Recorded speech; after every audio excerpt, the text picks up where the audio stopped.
যে ব্যক্তি উমরা করতে যাবেন সে যেন তার নির্দিষ্ট সময়ের মধ্যে অন্যায়, অবিচার, জুলুম, তারপরে গালিগালাজ, ঝগড়া, রক্তপাত থেকে সে যেন মুক্ত থাকে। এখন এটা আল্লাহ কেন বলছেন? আল্লাহ জানেন একজন বান্দা সে ইবাদত বন্দিগি করে, নামাজ রোজা করে, তার মধ্যে তার কিছু ভুল ত্রুটি আছে না নাই? কথা বলেন না, ভুল ত্রুটি আছে না? ভুল ত্রুটি তো সবার আছে, তা আল্লাহ তো জানেন। এই জন্য আল্লাহ বলছেন তুমি যখন হজের নিয়ত করবা একটু চেষ্টা করবা তোমার ভুল ত্রুটি থেকে যেন তুমি মুক্ত থাকতে পারো।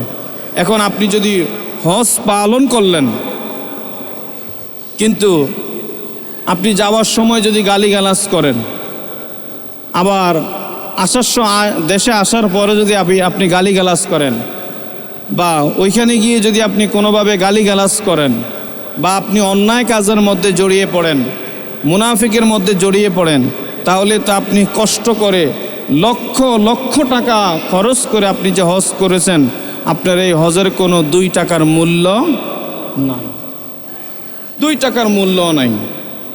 এজন্য যখন হজ করবেন এই বিষয়গুলি সাবধান থাকতে হবে।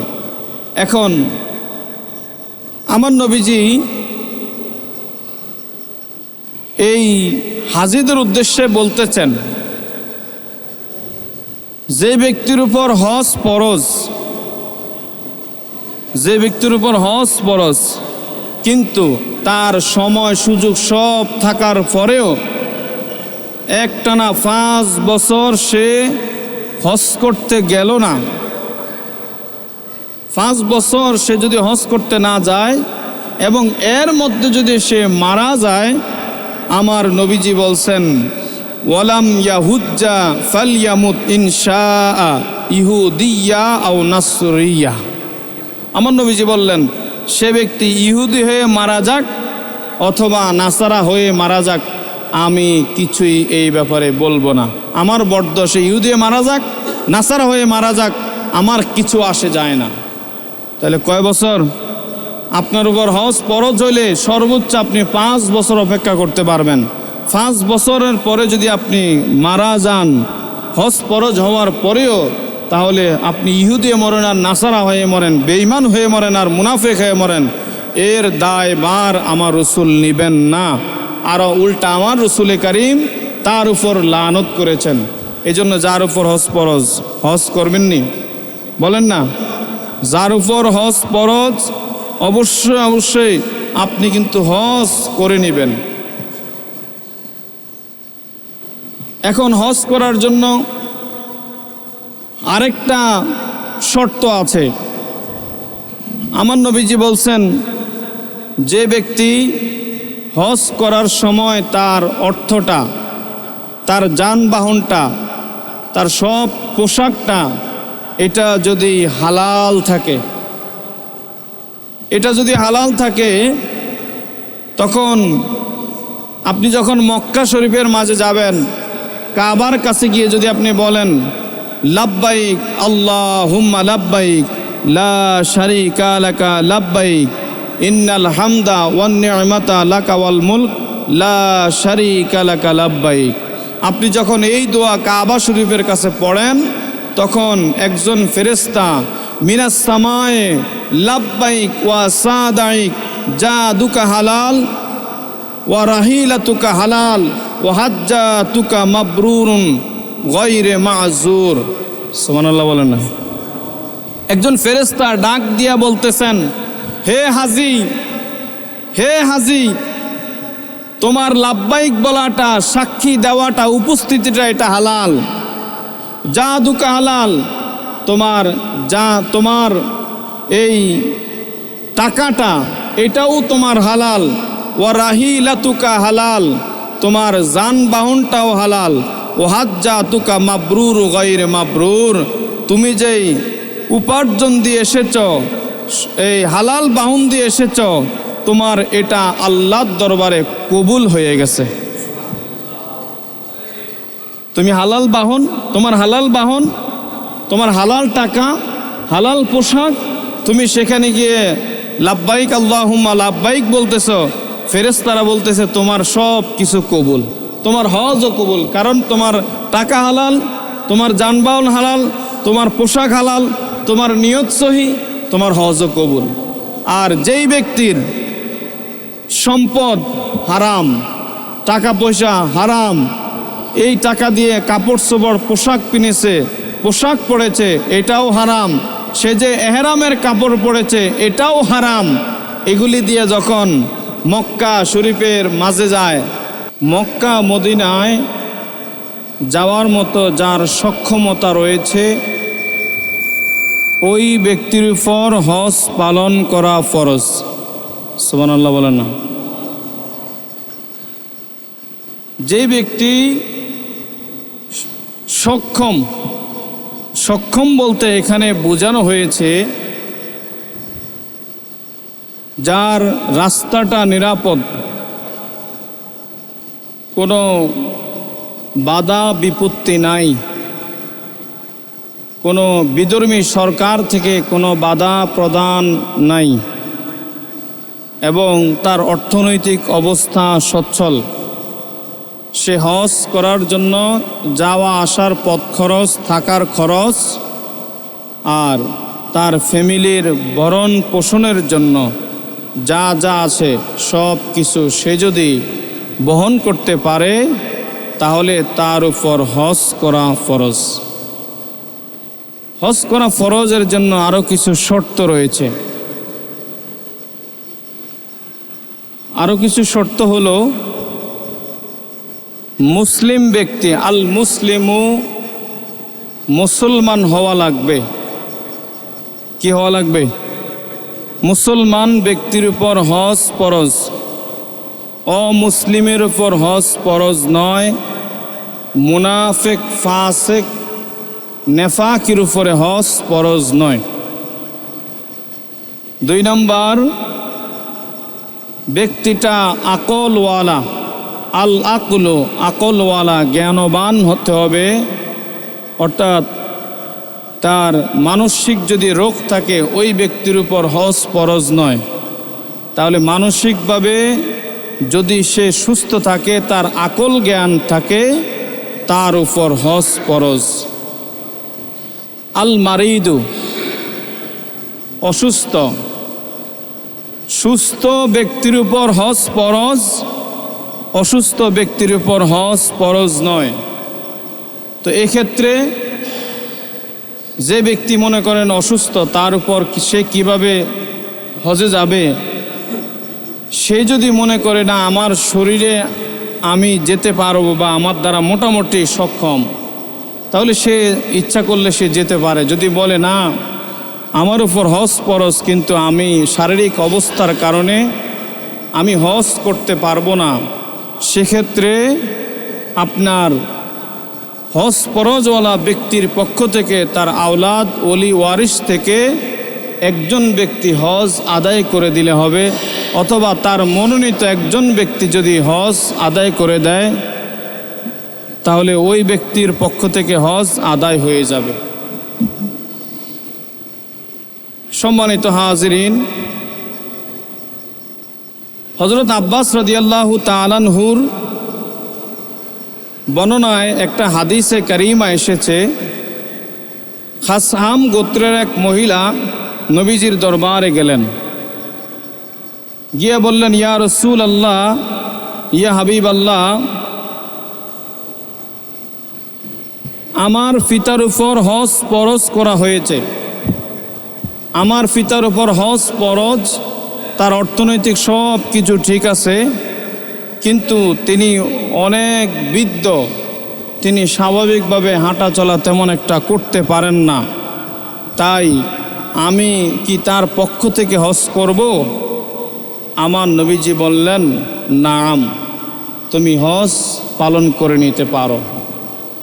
তাহলে একজন মহিলা সাহাবী মহিলা নবীজির আমলে একজন ব্যক্তির পক্ষ থেকে তার বাবারটা মেয়ে হয়ে হজ পালন করেছেন, সেটা আদায় করে দিয়েছেন। তিনি অনুমতি নিয়ে তার বাবার পক্ষ থেকে তিনি হজ পালন করেছেন। এখন প্রশ্ন হলো, মহিলা এককভাবে কি হজ হজ পালন করতে পারে, শরীয়তের মধ্যে নিষিদ্ধ করা হয়েছে মাহরাম ছাড়া। মাহরাম ছাড়া হজ পালন করা একজন মহিলার পক্ষে জায়েজ নাই। তো ওই যে মহিলা হজ করেছেন, তিনি তার বাবারটা করেছেন, কিন্তু তার সঙ্গে তার সঙ্গী ছিল, মাহরাম ছিল। তো আমাদের মুসলমানদের জন্য যদি কেউ কোনো মহিলা হজ করতে যায় বা উমরা পালন করতে চায়, সে তার সাথে তার স্বামী, তার ভাই, তার মামা, তার বাবা বা এরকম মাহরাম একজনকে সে সাথে নিয়ে যেতে হবে। যদি যেই ব্যক্তিকে বিয়ে করা হারাম, যেই মহিলার জন্য ব্যক্তিকে বিয়ে করা হারাম, অর্থাৎ ভাইয়ের সাথে তো মহিলার বিয়ে করা জায়েজ নাই, তারপরে বাবার সাথে বিয়ে করা জায়েজ নাই, মামার সাথে বিয়ে করা জায়েজ নাই, আপন চাচার সাথে বিয়ে করা জায়েজ নাই, ভাইয়ের সাথে বিয়ে করা জায়েজ নাই, ছেলের সাথে বিয়ে করা জায়েজ নাই, ঠিক কিনা? এই সমস্ত লোকদের সঙ্গে একজন উমরা হাজি মহিলা অথবা একজন বড় হাজি মহিলা সে হজ করতে পারবে। অন্য কারো সাথে হজ করা ওই মহিলার জন্য জায়েজ, মাহরাম হারাম বলা হয়েছে, অর্থাৎ বিয়ে করা যার সাথে হারাম তার সাথে হজ করা পালন করতে হবে। আর গায়রে মাহরামের সাথে হজ করা জায়েজ নাই, যাকে বিয়ে করা যাবে। অর্থাৎ আপনার বংশের বা বাবা মা অন্য ছাড়া যদি আপনি কারোর সাথে একাকী যান, এটাও জায়েজ হবে না। আপনার কোনো পরিচিত রিলেটিভ বা কাউকে আপনি মাহরাম বানিয়ে আপনি উমরা বা হজে যাবেন, সেটাও জায়েজ হবে না। এই ক্ষেত্রে আমাদের অনেকে কি করেন, যারা আছেন হজের ব্যবসা করেন, হজের ব্যবসা করে না, এই যে হজের ব্যবসা যারা করে তারা অনেকেই ইনকাম করার জন্য, কমিশন খাওয়ার জন্য তারা কিছু কিছু মানুষকে, মহিলাদেরকে বলে অসুবিধা নাই, আমি তো আপনার ভাই আছে, আমি দেখব, বা আমি আপনার ভাইয়ের মতো, আমি আপনার চাচার মতো, আমি অমুক তমুক বাবার মতো। এমন কিছু ব্যক্তি আছেন, তারা ইনকাম করার জন্য, কমিশন খাওয়ার জন্য, বাণিজ্য করার জন্য কিছু এইভাবে এই গায়রে মাহরামকে সংযুক্ত করে তারা ওই উমরা বা হজের মধ্যে নিয়ে যায়। কিন্তু আপনি দেখছেন হজের সাথে প্রতারণা। হজ একটা ফরজ বিধান, এক্ষেত্রে আয়সা মক্কা মদিনায় নিয়ে যাবে, মক্কা মদিনার মধ্যেও ওখানেও প্রতারণা করে। মক্কা মদিনা প্রতারণা করা মানে কার সাথে প্রতারণা করা বলেন না? আল্লাহ রসুলের সাথে প্রতারণা করা। তো এখন এই জিনিসটা কিন্তু করবেন না। যদি কোনো মহিলা উমরা বা হজ করতে যান, তাহলে সেক্ষেত্রে একাকী তার জন্য জায়েজ হবে না, তার সঙ্গে মাহরাম ব্যক্তিদেরকে যে কোনো একজনকে রাখতে হবে। গায়রে মাহরামের সঙ্গে যদি আপনি হজ করতে যান অথবা একাকী হজ করতে যান, আপনার হজ কবুল হবে না, বরংস আপনি গুনাহগার হবেন। কথা ক্লিয়ার? বাস, এজন্য আপনি কোনো দালালের মাধ্যমে হজে যাবেন না। এই কথাগুলি যখন আমরা বলি তখন অনেকের গায়ের মধ্যে জ্বলে। কোনো দালালের মাধ্যমে আপনি যাবেন না। হাজিদেরকে বেচা কিনা করে, হসপিটালে যেমন রুগীদেরকে বেচা কিনা করে, হাজিদেরকেও কি করে বেচা কিনা করে। হয়তো অনেকে জানেন, আবার অনেকে জানেন না। মনে করেন আপনি যদি এখানে একটা হসপিটালে রুগী পাঠান, যে আমি পাঠাইছি, আপনি ওই রুগীর থেকে নির্দিষ্ট 15,000 থেকে আরও 2,000 বেশি নেবে। 15,000 হসপিটালের, 2,000 ওই যে ব্যক্তি পাঠাইছে তার সিস্টেমে দিয়ে দেয়। আমার কথা বুঝতে পেরেছেন? আর আপনি যদি একাকী যান, আপনার বিল ওই 15,000 ধরবে, যদি কোনো দালাল ছাড়া না যান।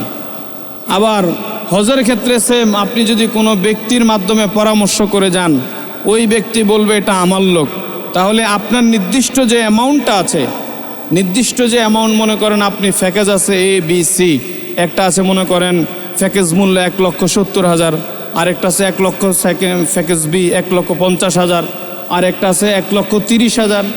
এখন আপনাকে যদি আপনি কোনো দালালের মাধ্যমে পড়েন, ওই দালালে আপনাকে ম্যানেজ করে আরেকজনের কাছে বিক্রি করে দিবে। বিক্রি করে দিলে আপনার যে প্যাকেজ, আপনি যদি সিতে যান 30-এর জায়গায় আপনার নেবে 45-50 হাজার, ওই 20,000 টাকা তার ইনকাম। অথবা আপনি যদি বিতে যান তাহলে আপনাকে এই প্যাকেজের কথা বলে 1 লাখ বাড়তি নিয়ে নেবে। তো আপনাকে কিন্তু ওই সেবাটা তারা দেয় না। কেন দেয় না জানেন? কারণ সে দালালের মাধ্যমে হাজি কিনেছে। এখন এই যে দালাল কমিশন নিয়ে গেছে, এটা কিন্তু হাজির থেকে উঠে নেয়। যদি না উঠাইতে পারে তাহলে ওখানে নিয়ে হাজিরদের সাথে প্রতারণা করে। কেমন প্রতারণা কি জানেন? মনে করেন আপনাকে বলবে যে মক্কার পাশে, কাবার পাশে আপনাকে হোটেল দেয়া হবে, তো আপনি 5 ওয়াক্ত নামাজ আসা যাওয়ার মধ্যে করতে পারবেন। অথবা মদিনা শরীফের পাশে আপনাকে হোটেল দেওয়া হবে, আপনি মদিনা শরীফ আইসা জিয়ারত করতে পারবেন। এখন একজন মুসলমান, সে তো হজ করবে, সে তো মনে করে যে আমি যদি কাছে দাঁড়িয়ে থাকতে পারি, আমার 5 ওয়াক্ত নামাজ, ইবাদত বন্দেগী, আমার সব কিছু সহজ হবে। এখন আপনি এই নিয়তে দিলেন বেশি টাকা, কিন্তু ওই যে দালালের খপ্পরে পড়ে আপনাকে পাঠিয়ে দিল ওখানে দূরে, মনে করেন 5 কিলোমিটার দূরে দিয়ে দিল। এখন একজন হাজি সাহেব তো 5 কিলোমিটার থেকে দূরে আর সে ভালো মতো চিনবেও না, বুঝবেও না। প্রতিবারে মনে করেন 300-400 টাকা করে তার ভাড়া গুনতে হবে। তো একজন হাজি মনে করে আমার দ্বারা বারবার এত দূর যাওয়াও সম্ভব না, আমি বাঙালি মানুষ, আমি আরবি তেমন বুঝিও না, বলতেও পারবো না, তারপর আমার এত টাকা ব্যয় হবে, প্রত্যেকটার একটা নিরাপত্তার বিষয়, সব কিছু মিলিয়ে একজন হাজি যখন প্রতারণার শিকার হয় তখন সে গালিগালাজ শুরু করে। যা আমারে বলছে কাছে দিছে দূরে, সিটার বাটপার, আমারে খাবার বলছে এইভাবে খাওয়াবে, আমাকে খাবার খাওয়ায় না, আমাকে বলছে এই জায়গায় ঘুরাবে, আমাকে এখানে ঘুরায় না। তো এইগুলো নিয়ে পরে ঝগড়াঝাটির সৃষ্টি হয়। আমার কথা বুঝতে পেরেছেন? এই জন্য আপনি যখন হজ এবং উমরা করবেন, কোনো দালালের মাধ্যমে নয়, সরাসরি ট্রাভেলস এজেন্সি যাদের লাইসেন্স আছে, হাজীগঞ্জ বাজারে দেখবেন অনেক ট্রাভেলস আছে, লেখা আছে লাইসেন্স নং, আসলে এগুলি ভুয়া, 2-4টা আছে। আর বাকিগুলি ওরা এমনি একটা নাম দেয়, একটা লেখা লিখে দেয়, আর ওরা কি করে হাজির সংগ্রহ করে আবার আরেকজনের কাছে, যারা অরিজিনাল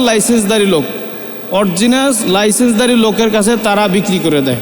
ওই 15,000-20,000 তারা যখন পায় মাথাপুতি, বাস বিক্রি করে দেয়। এই জন্য কষ্ট হলেও আপনি সঠিকভাবে হজ উমরা পালনের জন্য আপনার দায়িত্ব হচ্ছে, আপনি যাদের লাইসেন্স আছে, যারা সরাসরি নেতৃত্ব দেয়, তাদের মাধ্যমে হজ এবং উমরা পালন করা। তাহলে আপনি সঠিকভাবে হজও করতে পারবেন, উমরাও পালন করতে পারবেন। কথা বুঝতে পেরেছেন? কোনো দালালের খপ্পরে যায়েন না। দালালের খপ্পরে গেলে আপনার হজও শেষ, উমরাও শেষ, কষ্টও পাইবেন, গালিগালাজও করবেন, সব কিছুতে কষ্ট পাইবেন। এজন্য সাবধান হজ করার ক্ষেত্রে। সম্মানিত হাজিরিন, এখন একজন মুসলমানের উপর এই হজ পালন করা ফরজ, যদি তার অর্থনৈতিক পথ ব্যবস্থা সব কিছু ঠিক থাকে, হজ পালন করা ফরজ। আর যদি ব্যক্তি অসুস্থ থাকে তাহলে তার উপর হজ ফরজ, কিন্তু তার ওলি ওয়ারিস বা কাছের লোক একজন যদি আদায় করে দেয় তাহলে সেটা আদায় করা হয়ে যাবে। কথা আবার বুঝতে পেরেছেন? এখন হজের মাস আসলে আমার আল্লাহ কোরআনে কারীমের মধ্যে বলছেন, আল হাজ্জু আশহুরুম মা'লুমাত ফামান ফারাদা ফিহিন্নাল হাজ্জা ফালা রাফাসা ওয়ালা ফুসুকা ওয়ালা জিদালা। আমার আল্লাহ কোরআনে কারীমের মধ্যে বলছেন, হজের যে নির্দিষ্ট মাস রয়েছে, যেমন হজের নির্দিষ্ট মাস হচ্ছে এই কোরবানির যে মাসটা বলা হয় জিলহজ মাস, জিলহজ মাসের মধ্যে বড় হজের কার্যক্রম, আর বাকি 12 মাস কিন্তু উমরার কার্যক্রম। তা আমার আল্লাহ কোরআনের মধ্যে বলছেন যে ব্যক্তি হজের নিয়ত করবে, সে যেন হজের নির্দিষ্ট সময়ের মধ্যে ফালা রফাসা ওয়ালা জিদালা ফালা রফাসা ওয়ালা ফুসুকা ওয়ালা জিদালা, সে যেন পাপ কাজ থেকে বিরত থাকে, অন্যায় কাজ থেকে বিরত থাকে, গালিগালাজ যেন না থাকে, না তার মধ্যে যেন ভদ্রতা এবং নম্রতা যেন সে বজায় রাখে, ঝগড়া বিবাদ যেন না করে। এটা একজন হাজি সাহেবকে আল্লাহ নির্দিষ্ট করে বলে দিয়েছেন। এবং যে ব্যক্তি উমরা করতে যাবেন, সে যেন তার নির্দিষ্ট সময়ের মধ্যে অন্যায়, অবিচার, জুলুম, তারপরে গালিগালাজ, ঝগড়া, রক্তপাত থেকে সে যেন মুক্ত থাকে। এখন এটা আল্লাহ কেন বলছেন? আল্লাহ জানেন একজন বান্দা সে ইবাদত বন্দিগি করে, নামাজ রোজা করে, তার মধ্যে তার কিছু ভুল ত্রুটি আছে না নাই? কথা বলেন না, ভুল ত্রুটি আছে না? ভুল ত্রুটি তো সবার আছে, তা আল্লাহ তো জানেন। এই জন্য আল্লাহ বলছেন তুমি যখন হজের নিয়ত করবা একটু চেষ্টা করবা তোমার ভুল ত্রুটি থেকে যেন তুমি মুক্ত থাকতে পারো। এখন আপনি যদি হজ পালন করলেন, কিন্তু আপনি যাওয়ার সময় যদি গালিগালাজ করেন, আবার দেশে আসার পরে যদি আপনি গালিগালাজ করেন, বা ওইখানে গিয়ে যদি আপনি কোনোভাবে গালিগালাজ করেন, বা আপনি অন্যায় কাজের মধ্যে জড়িয়ে পড়েন, মুনাফিকের মধ্যে জড়িয়ে পড়েন, তাহলে তো আপনি কষ্ট করে লক্ষ লক্ষ টাকা খরচ করে আপনি যে হজ করেছেন, আপনার এই হজের কোনো 2 টাকার মূল্য নাই, 2 টাকার মূল্য নাই। এজন্য যখন হজ করবেন এই বিষয়গুলি সাবধান থাকতে হবে। এখন আমার নবীজি এই হাজিদের উদ্দেশ্যে বলতেছেন, যে ব্যক্তির উপর হজ ফরজ, যে ব্যক্তির উপর হজ ফরজ কিন্তু তার সময় সুযোগ সব থাকার পরেও একটানা 5 বছর সে হজ করতে গেল না, 5 বছর সে যদি হজ করতে না যায় এবং এর মধ্যে যদি সে মারা যায়, আমার নবীজি বলছেন ওয়ালাম ইয়াহুজ্জা ফালইয়ামুত ইনশাআ ইহুদিয়া আও নাসরিয়া। আমার নবীজি বললেন সে ব্যক্তি ইহুদি হয়ে মারা যাক অথবা নাসারা হয়ে মারা যাক, আমি কিছুই এই ব্যাপারে বলবো না। আমার বর্দ সে ইহুদি হয়ে মারা যাক, নাসারা হয়ে মারা যাক, আমার কিছু আসে যায় না। তাহলে কয় বছর? আপনার উপর হজ ফরজ হইলে সর্বোচ্চ আপনি 5 বছর অপেক্ষা করতে পারবেন। 5 বছরের পরে যদি আপনি মারা যান হজ ফরজ হওয়ার পরেও, তাহলে আপনি ইহুদি মরেন আর নাসারা হয়ে মরেন, বেঈমান হয়ে মরেন আর মুনাফিক হয়ে মরেন, এর দায়ভার আমার রসুল নিবেন না। আরও উল্টা আমার রসুল করিম তার উপর লানত করেছেন। এজন্য যার উপর হজ ফরজ হজ করবেননি, বলেন না? যার উপর হজ ফরজ অবশ্যই অবশ্যই আপনি কিন্তু হজ করে নেবেন। এখন হজ করার জন্য আরেকটা শর্ত আছে। আমার নবীজি বলছেন যে ব্যক্তি হজ করার সময় তার অর্থটা, তার যানবাহনটা, তার সব পোশাকটা এটা যদি হালাল থাকে, এটা যদি হালাল থাকে, তখন আপনি যখন মক্কা শরীফের মাঝে যাবেন, কাবার কাছে গিয়ে যদি আপনি বলেন লাব্বাইক আল্লাহুম্মা লাব্বাইক লা শারীকা লাকা লাব্বাইক ইন্নাল হামদা ওয়ান নি'মাতা লাকা ওয়াল মুলক লা শারীকা লাকা লাব্বাইক, আপনি যখন এই দোয়া কাবা শরীফের কাছে পড়েন, তখন একজন ফেরেশতা মিনাস সামায়ে লাব্বাইক ওয়া সাদাইক জাদুকা হালাল ওয়া রাহিলাতুকা হালাল ওয়া হাজ্জাতুকা মাবরুরুন গায়রে মাযুর। সুবহানাল্লাহ বলেন না? একজন ফেরেশতা ডাক দিয়া বলতেছেন, হে হাজি, হে হাজি, তোমার লাব্বাইক বলাটা, সাক্ষী দেওয়াটা, উপস্থিতিটা এটা হালাল, জাদুকা হালাল,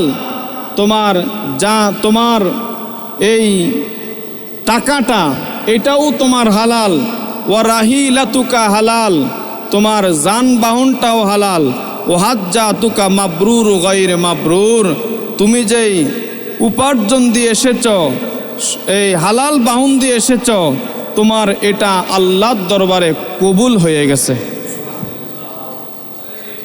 তুমি হালাল বাহন, তোমার হালাল বাহন, তোমার হালাল টাকা, হালাল পোশাক, তুমি সেখানে গিয়ে লাব্বাইক আল্লাহুম্মা লাব্বাইক বলতেছ, ফেরেশতারা বলতেছে তোমার সব কিছু কবুল, তোমার হজও কবুল। কারণ তোমার টাকা হালাল, তোমার যানবাহন হালাল, তোমার পোশাক হালাল, তোমার নিয়ত সহি, তোমার হজও কবুল।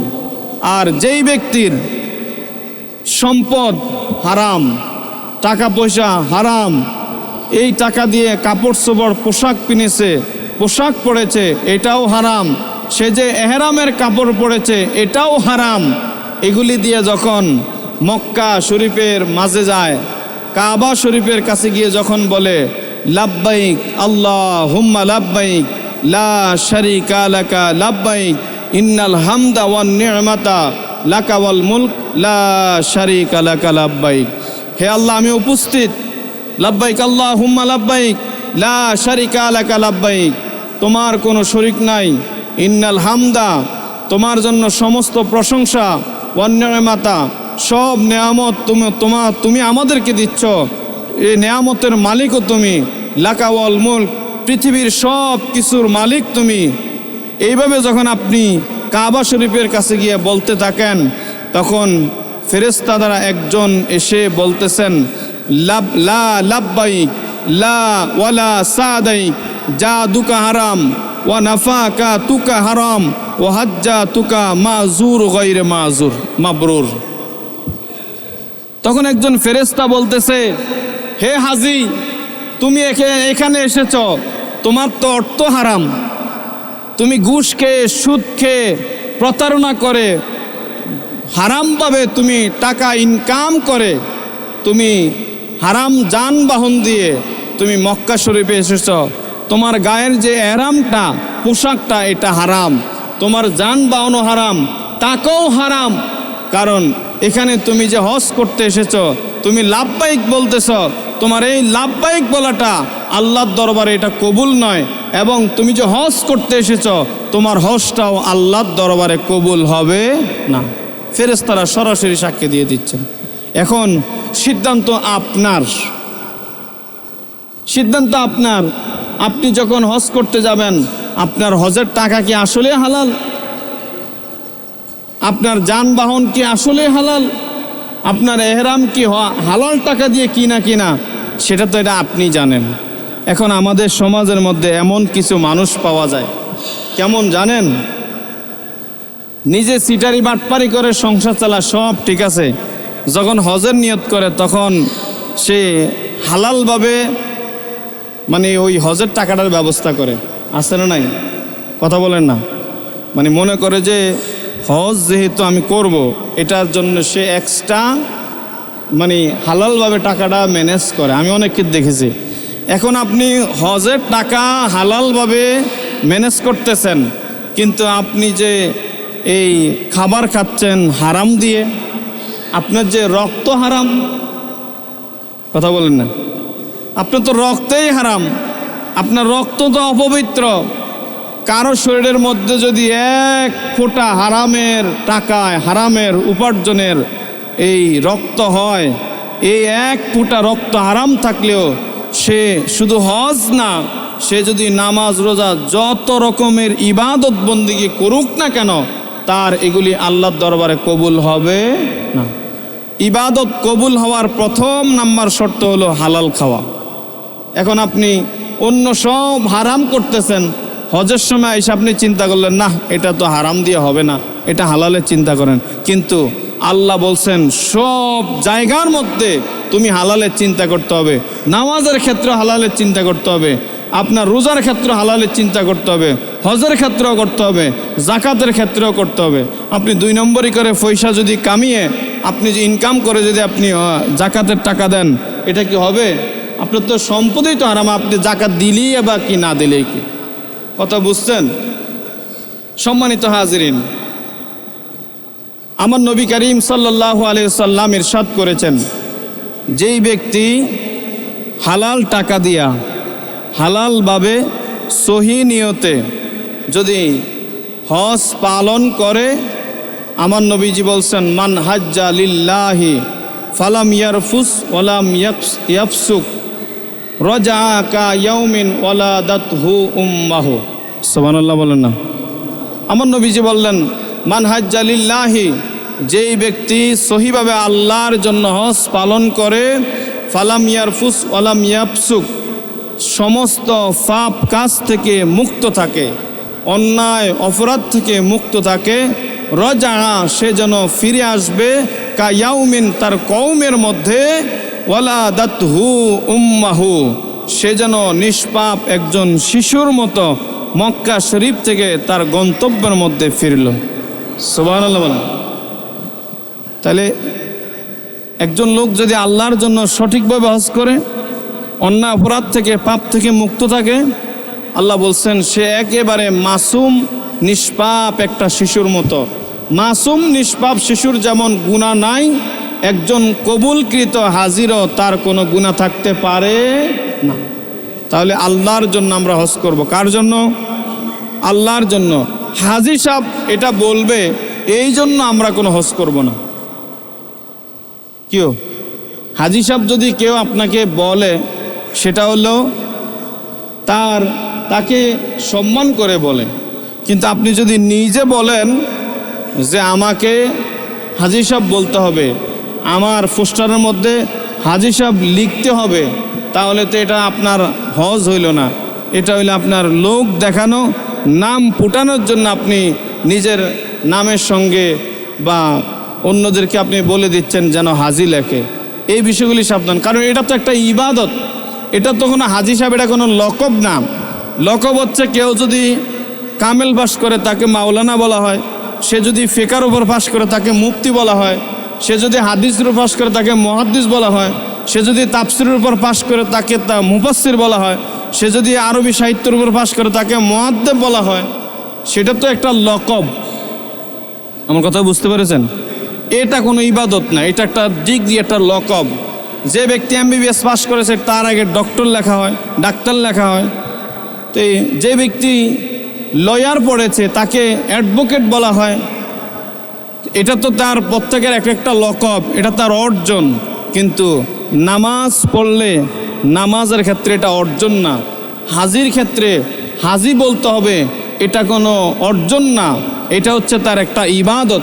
সুতরাং কেউ যদি আপনাকে বলে যে হাজি সাহেব, সেটা হলো ভিন্ন কথা। কিন্তু আপনি যখন নিজে বলবেন আমার নাম হাজি সাহেব লিখতে হবে, আমাকে হাজি বলতে হবে, এটা কিন্তু তাহলে রিয়া হয়ে যাবে, লোক দেখানো হয়ে যাবে।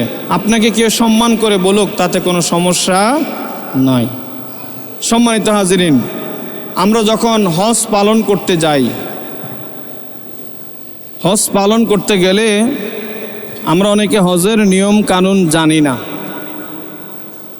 হজের ফরজ হচ্ছে 3টা। কয়টা? হজের ফরজ হচ্ছে 3টা।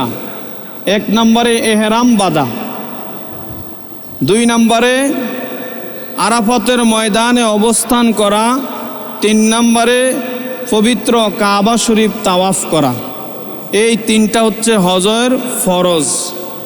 আর উমরার ফরজ হচ্ছে 6টা। হজের ওয়াজিব হচ্ছে 6টা। উমরার ফরজ হচ্ছে 2টা, উমরার ওয়াজিব হচ্ছে 2টা। এখন আমরা যখন আমাদের গাইডের আমাদেরকে বলে দেয়, কিন্তু অনেক সময় আমরা এগুলি সঠিকভাবে করতে পারি না। আপনি যখন হজ পালন করতে যাবেন, শুরু থেকে আপনার যা যা আছে সব কিছু আপনি সঠিকভাবে আপনি এগুলো জেনে নেবেন। কারণ আপনার যদি একটা ফরজ ছুটে যায় তাহলে আপনার হজ হবে না। আর যদি ওয়াজিব ছুটে যায় তাহলে এটার জন্য দম দেওয়া লাগে। কি দেওয়া লাগে? দম মানে হচ্ছে কাফারা দেওয়া লাগে, একটা ছাগল কোরবানি দেওয়া লাগে। এই হাজি সাহেবের জন্য ফরজ বিধানটা পালন করার পরে তারপরে ওয়াজিবের কিছু বিধান আছে। এই ওয়াজিব এটা হচ্ছে মুজদালিফায় অবস্থান করা। কেউ যদি ওয়াজিব ভঙ্গ করে তাহলে তার জন্য কাফারা দিতে হয়। শুধু এটা না, মক্কা শরীফ বা মদিনা শরীফে কেউ যদি একটা মশাকে মারে অথবা একটা মাছিকে মারে তাহলে তার জন্য কাফারা দিতে হয়। কথা বুঝতে পেরেছেন? কত সাবধান, সতর্ক থাকতে হবে। একটা মশা মারলেও একটা ছাগল কিন্তু কাফারা দিতে হবে, কোরবানি দিতে হবে, সাবধান এই ক্ষেত্রে। অনেকে জানতে চাই না, জানি না। সাফা মারোয়ার মধ্যে সাই করা লাগবে, ওই যে সাফা মারোয়ার মধ্যে দৌড়ানো লাগে। তারপরে পাথর নিক্ষেপ করা লাগে, জামরার মধ্যে পাথর নিক্ষেপ করা। আরেকটা হচ্ছে কোরবানি করা। এই কোরবানির ক্ষেত্রে একটু সতর্ক, একটু মনোযোগ। কোরবানির বিষয়ে কেন সতর্ক করি? আমাদের দেশে যারা দালাল আছেন বা হজের যারা এজেন্সি আছেন, তারা আপনাদের থেকে বলবে যে কোরবানির টাকা আমাদেরকে দিয়ে দেন, আমরা একসাথে কিনে একসাথে কোরবানি দিব। আপনারা এটা করতে যায়েন না। আপনি যখন তার আন্ডারে যখন মনে করেন 500 হাজি যায় বা 200 হাজি যায়, 100 হাজি যায়, সে একত্রে সে 500 হাজি হইলে সে সর্বোচ্চ 8-10টা দুম্বা বা বেড়া ছাগল কিনবে। কেনার পরে সে 2-3টা জবাই করে এই কিছু মাংস নিয়ে ওখানে নিয়ে হাজিদেরকে দিয়ে দেয়, বলে আপনার কোরবানি আমরা করে নিয়ে এসেছি। তো এক্ষেত্রে কি হয়, প্রত্যেকের কাছ থেকে টাকা নেয়। যদি 100 জন হাজি হয়, কিনে মাত্র 5টা, আর বাকি 95টা টাকা এই সমস্ত এই দালালরা কিন্তু মেরে দেয়। এই জন্য আপনার উচিত হবে, আপনি যার মাধ্যমে যাবেন, আপনার যে মুআল্লিম থাকবে, এই মুআল্লিমকে বলে দিবেন আমি আপনার সঙ্গে যাব, আমি সরাসরি নিজে কিনবো, কিনে আমি আমারটা সেখানে আমার সামনে আমি জবাই করব, বা আমার নির্দিষ্ট লোকদের আমি সেখানে জবাই করব। এই ক্ষেত্রে এই বিষয়ে কিন্তু সতর্ক থাকবেন। নচেত আপনার এই যে কোরবানিটা, আপনার টাকাটা নিয়ে গেল, আপনার নিয়ত সহি, কিন্তু সে মেরে দিল, কিন্তু আপনার একটা মনে, আপনি তো জানলেন না। এই জন্য আপনি আপনারটা নিজে করবেন, কোনো দালাল বা এজেন্সি বা কোনো মুআল্লিমের মাধ্যমে করবেন না। কথা আমার বুঝতে পেরেছেন? মুআল্লিম কিন্তু বেশিরভাগ আলেম থাকে। কি থাকে? মুআল্লিম বেশিরভাগ আলেম থাকে, সাধারণ লোকেরা বেশি মুআল্লিম থাকে না, খুব কম। তো এই ক্ষেত্রে আলেমরাই কিন্তু এই কাজটা শয়তানি করে বেশি। আমি যখন বিভিন্ন জায়গায় এগুলো বলি, তখন অনেকে আমার বিরুদ্ধে এগুলো নিয়ে সমালোচনা করে যে আমি বলি কেন। তা আমি বলবো না, বলবো কেডা? আপনি আলেম হয়ে যদি আপনি দর্শন করেন, আপনি আলেম হয়ে যদি আপনি বলাৎকার করেন, আপনি আলেম হয়ে যদি আপনি দালালি করেন, আপনি আলেম হয়ে যদি আপনি হজের টাকা মেরে দেন, কোরবানির টাকা মেরে দেন, মসজিদের টাকা মেরে দেন, তা আপনি কিসের আলেম? আপনি তো আলেম না, আপনি আলেম নামে একটা জালেম, আপনি শয়তান। প্রতারণা করে, সুতরাং এই জন্য সাবধান থাকবেন। তারপরে হাজিদের আরেকটা কাজ হচ্ছে উমরার কাজ, ওয়াজিব কাজ হচ্ছে মাথা মুন্ডানো, মাথা চুল ফেলে দেওয়া, অথবা একেবারে মেশিনে একেবারে ছোট করে ফেলা। আর বিদায় তাওয়াফ, হাজিরা যখন চলে আসে, আসার আগে একটা বিদায় তাওয়াফ করে আসে। এই তাওয়াফটা কিন্তু অনেক সময় দেখা যায় অনেকে করেন না। এটা কি করে জানেন? ওই যে বিমান ছেড়ে দিবে তাড়াতাড়ি, যে সমস্ত দালালরা নেয়, তারা মনে করে আবার নিতে গেলে খরচ, তো নিয়ে আসে তাড়াহুড়ো করে। এই জন্য এই ক্ষেত্রে সাবধান। আসার সময় অবশ্যই বিদায় তাওয়াফ করে আসবেন। আমার কথা বুঝতে পেরেছেন? তাহলে হজের ফরজ কয়টা? হজের ফরজ কয়টা? হজের ফরজ ছুটে গেলে আপনার হজ হবে না। 3টা অবশ্যই পালন করবেন, কষ্ট হলেও। আর হজের ওয়াজিব হচ্ছে কয়টা? বলেন না, কয়টা? 6টার মধ্যে যদি কোনোটা ছুটে যায়, তাহলে আপনি আল্লাহর হস্তে এই কাফারা দিতে হবে, দম দিতে হবে। এই জন্য একটাও কিন্তু ছাড়বেন না। কথা বুঝতে পেরেছেন? আর যদি আপনি উমরায় যান, উমরার ফরজ হচ্ছে 2টা। 1 নম্বর হচ্ছে এহরাম বাঁধা। এটা ফরজ। এহরাম কোথায় বাঁধে? বাংলাদেশিদের জন্য ইয়ালামলাম হচ্ছে বাংলাদেশিদের জন্য। জুল হুলাই এটা মিকাত বলে আর কি। এহরাম মিকাত যেটা বলা হয়, মিকাত হচ্ছে বাংলাদেশের জন্য। এই ইয়ালাম থেকে যদি অন্য কোথাও থেকে আপনাকে এহরাম বাঁধতে বলে, আপনি বাঁধবেন না, নাহলে আপনার হজ ছুটে যাবে, উমরা ছুটে যাবে। আর তাওয়াফ করা, উমরার ওয়াজিব 2টা, একটা হচ্ছে সাই করা, আর আরেকটা হচ্ছে মাথার চুলগুলি ছোটো করে নেওয়া। এই জিনিসগুলি সঠিকভাবে পালন করার চেষ্টা করবেন। আল্লাহ পাক বুঝার তৌফিক দান করুক, সকলে বলে আমিন।